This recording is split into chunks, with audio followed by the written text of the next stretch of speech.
ராட்னு ஒண்ணு சொல்லுவாங்க. என்னன்னா எல்லா பவரும் கட் ஆயிடுச்சு. என்ஜின்லாம் பவர் ஜெனரேட் பண்ணுது. அதெல்லாம் ஓடல அப்படின்னா உங்களுக்கு பவர் தேவை. எதுக்கு தேவைன்னா, அந்த ஏர்கிராஃப்ட்ட கண்ட்ரோல் பண்றதுக்கு ஹைட்ராலிக்ஸ். அதாவது அந்த அந்த சர்ஃபேஸ்லாம் திருப்பினாதான் நீங்க ரைட்ல, லெஃப்ட்ல, கீழ, மேல எல்லாம் போ முடியும்.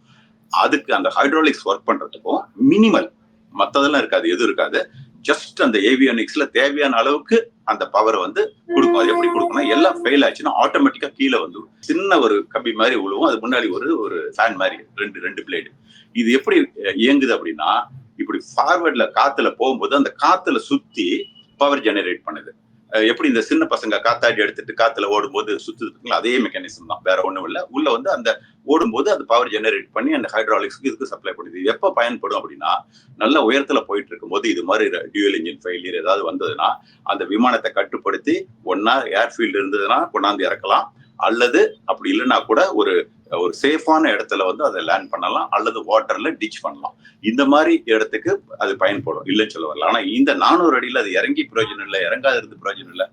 ஏன்னா அதனால எந்த வித பயனும் இருக்க போறதில்லை. ஏன்னா பைலட்ஸ்க்கு திங்க் பண்ணாலும் பண்ண முடியாதுங்கிறத நான் ஃபேக்டா சொல்றேன். இது மாதிரி இருக்கு. அது அந்த நியூஸ் வந்து அவரு சொன்னாரு.